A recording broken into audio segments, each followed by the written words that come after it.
Барлықтарыңызға сәлем достар, менің каналыма қош келдіңіздер.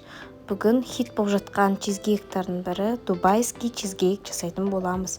Дәл осы рецептпен жасасаңыздар өте керемет әрі дәмді болып шығады.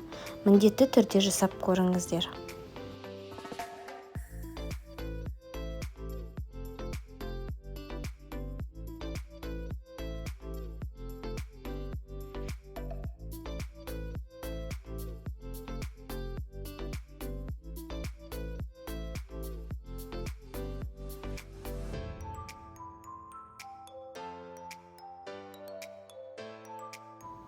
Бізге керекті заттар ұн, сары май, какао, қант ұнтағы және де жұмыртқа.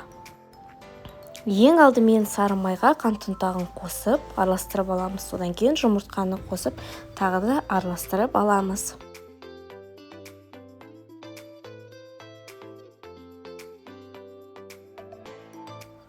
Содан кейін електен өткізілген ұнды және де какаоны қосып, крошки жасаймыз.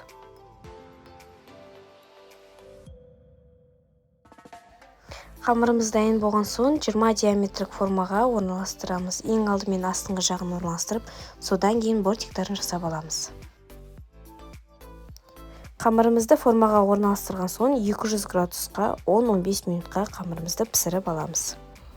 Салмасын дайындаймыз. Салмасына творожный сырға қант ұнтағын қосып, венчик немесе миксер көмегімен араластырамыз. Содан кейін жұмыртқаны қосып, тағы да араластырып аламыз.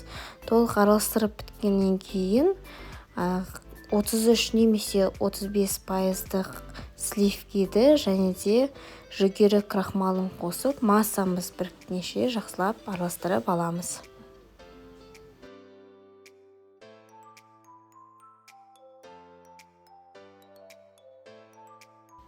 15 минуттан кейін қамырымызды алып, ортасына салмасын құямыз. Содан кейін қызып тұрған пеште 100 градуста 1,5 сағат көлемінде пісіріп аламыз. Чизкейкіміз піскенше дейін начинкасын дайындаймыз. Начинкасына бізге катайфи қамыры қажет. Ең алдымен катайфи қамырын ұсақтап тураймыз. Содан кейін қызып тұрған сковородкада сары майға жақсылап тұрып қуырып аламыз. Үздіксіз араластыру қажет. Әйтпесе күйіп кетеді. Жақсылап әдемі золотистый болғанша дейін қуырып аламыз. Содан кейін фисташковый пастаны қосып, жақсылап араластырып аламыз.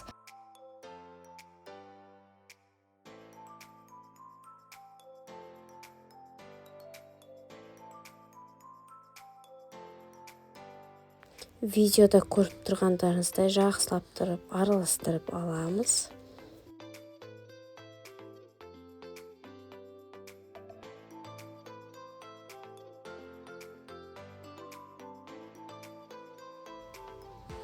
Біздің начинкамыз дайын болды.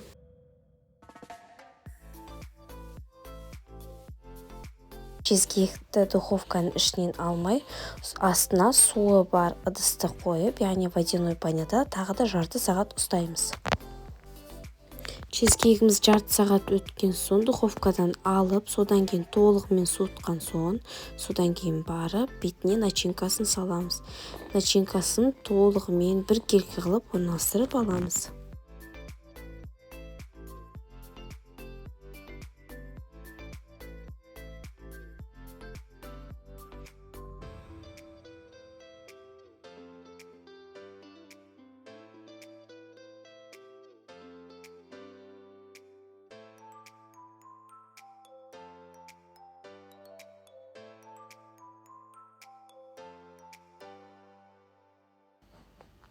Содан кейін чизкейктің бетіне шоколадты ганаш құямыз, яғни сливки мен шоколадты микроволновкада ертіп алып, бетіне құйып шығамыз.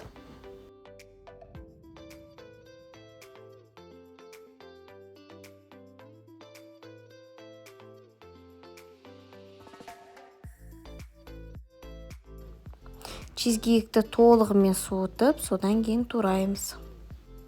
Дәл осы рецептпен жасауға кеңес беремін. Өте дәмді әрі оңай жасалынатын рецепттердің бірі.